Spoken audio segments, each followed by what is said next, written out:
So I got, well, when I was working a night shift one time, and this is where Mark is like, I'm gonna start putting a budget on you when I work night shift. I got a couple of plants that I wanted to put in right between the hazels and now between the cherries, but I'm going to start with the hazels first. So I got a couple of really good deal on some bare roots for columbines. Now I've given up on the columbines down by the boulder wall because there's just so many issues down there. However, I think up here they would do well.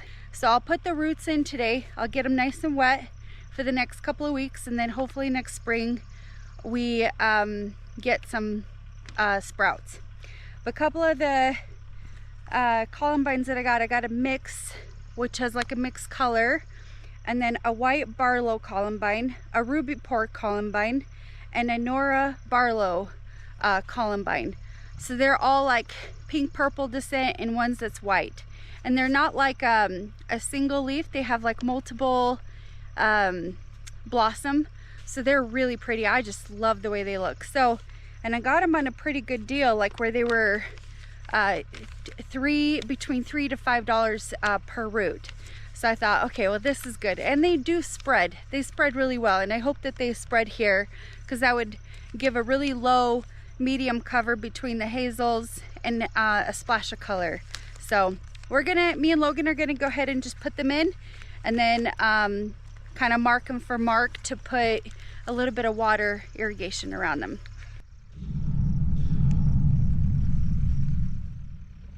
Okay. We're gonna probably put the next one, Logan, on this one, but I want you to go and read the bags for me. And go ahead and get the white one out for me. Let's find it. The white one.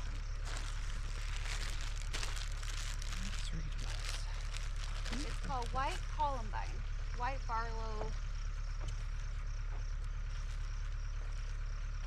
Good, perfect, thank you. Welcome. So it looks like the root is pretty moist. So we're gonna go ahead and put it in the ground and cover it with a little bit more water and get it kind of activated. Make a little like that.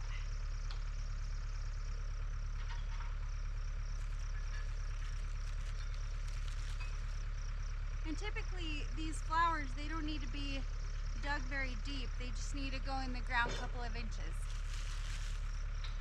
Okay, the next one, let's do the mixed columbine. Mixed columbine. Yep.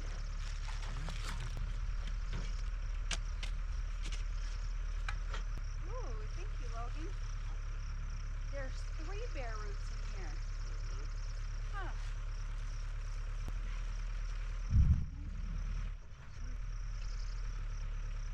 You know what? Why don't we use that to our advantage?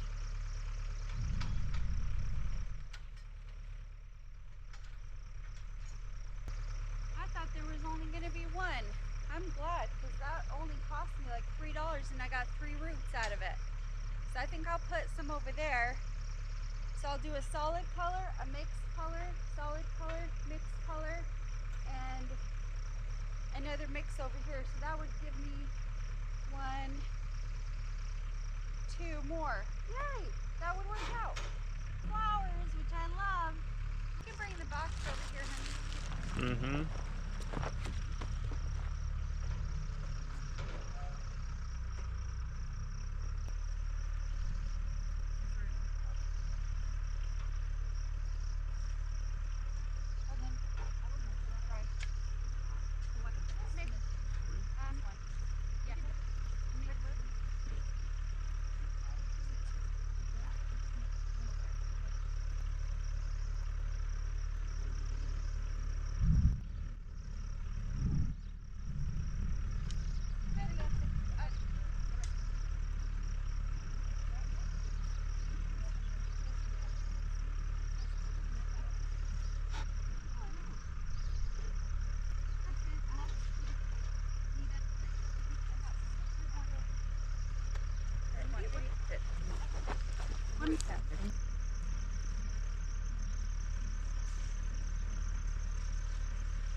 Okay, so Mark is gonna get this big pile of poop here and he's gonna put it down in the garden so we can actually plant it today. I am so happy, but we got a little overcast and it's just not so miserably hot. This is a perfect day to get this taken care of and put down some plants. Right now he's just tilling the ground to kind of loosen it. We're hoping to get a lot of plants in today. So hopefully we can get this all planted and have it growing for this season. However, my job right now is to get the pigs out of the pig pen and get them into, we have like a sorting pen for them.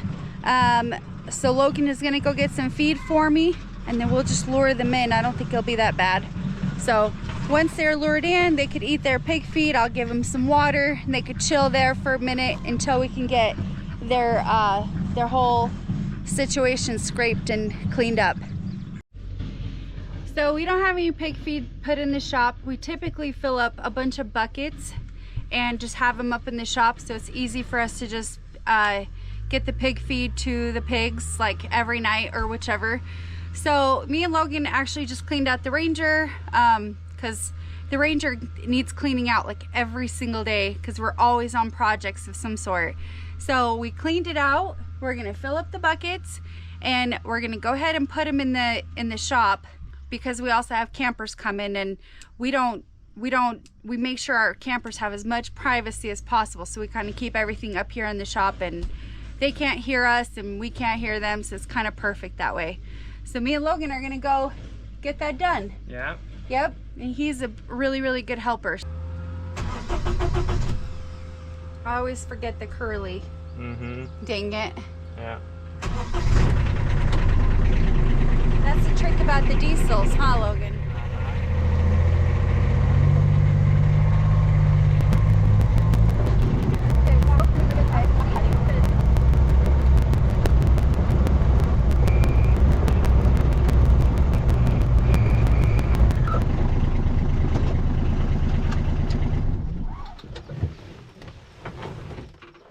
Do you know how to open that?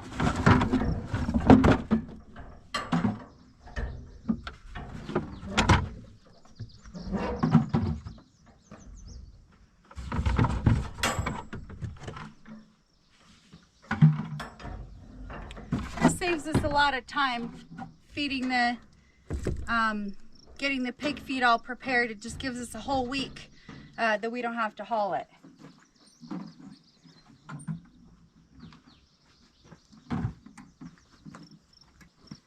Actually, let me put the camera.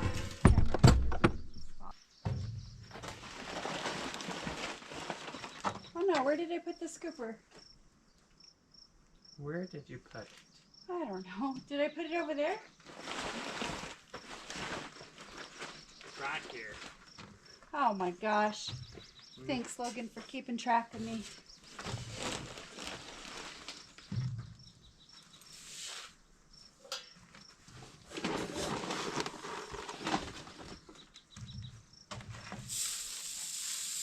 Okay, that one's ready.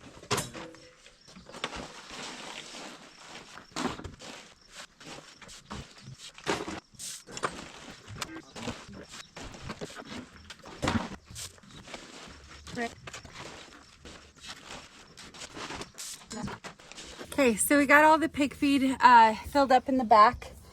I always think it's funny because like our Conex looks like it's a super secret spot, but all it does is hold a lot of pig feed and like animal things. So like if somebody was to pull up to our driveway and be like, oh, I'm gonna take some things, they would be pretty disappointed.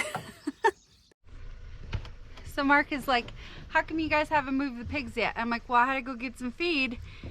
And it looks like he's just gonna move him himself, but I think the pigs need like encouragement, and I thought the feed would be encouraging, but anyway, he's just gonna do it, so I'll go bring the feed up just in case.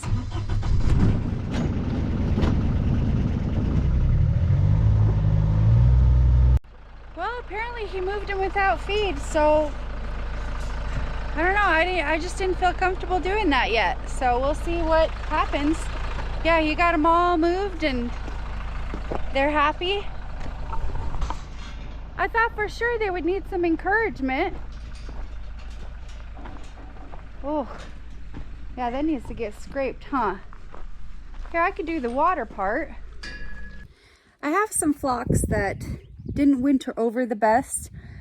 However, we've been kind of just watching them, watering them, and there is some sprouts that are coming up. So I'm actually going to put those phlox close to where the cherries are.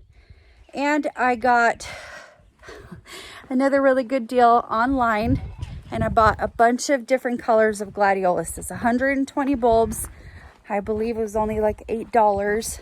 I think I'm going to put them as well. So I'm just going to put them in between the cherries, and then I'm going to give the phlox a good chance.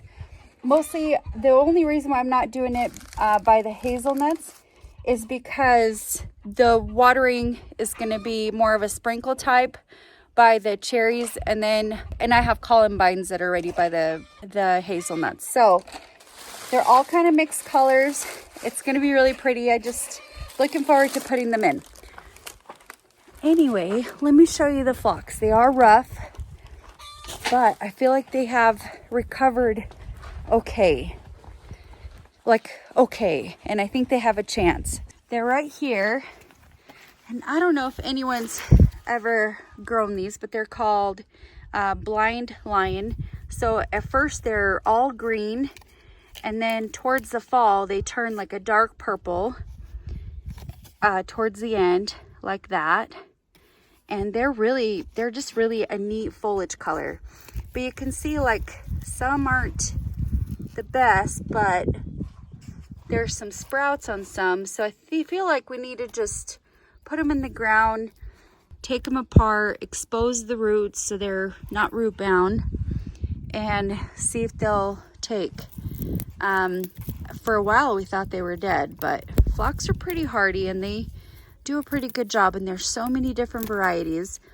And we got this at the plant auction, and I remember we all planted some on the boulder wall, so there's a bunch on the boulder wall, but I had extra, and these are my 8 extra, so I figured I can find a spot for them.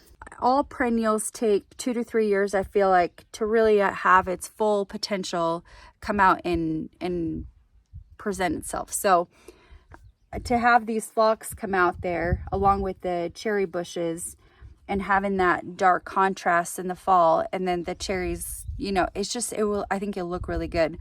I usually like a little order in my gardens, but I feel like the gladioluses can be kind of wild for a little while, you know, just have multiple colors everywhere. And I think that would look really pretty during the summer. And it's just all over the place. There's no real organization other than they're like in a little cluster, and that's kind of where my goal is with that.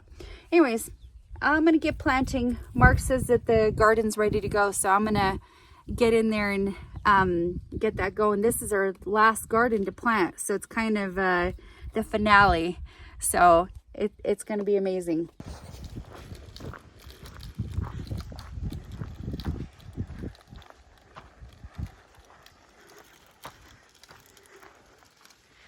Yeah, the second tilling really dried it out really good. The second tilling did a good job. Yeah, it turned out really nicely. Oh, it still stinks. Oh yeah.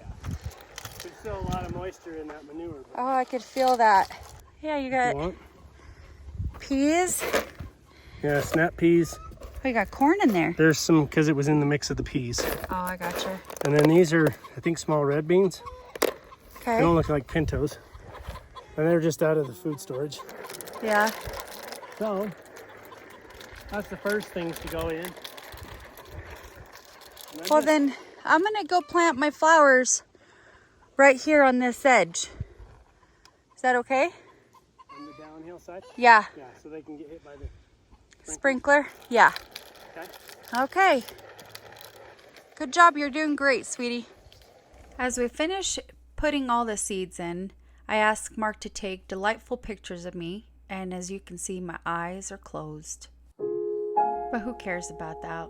Let's take a look at the big picture here and our huge gardens that we've developed this month on our property.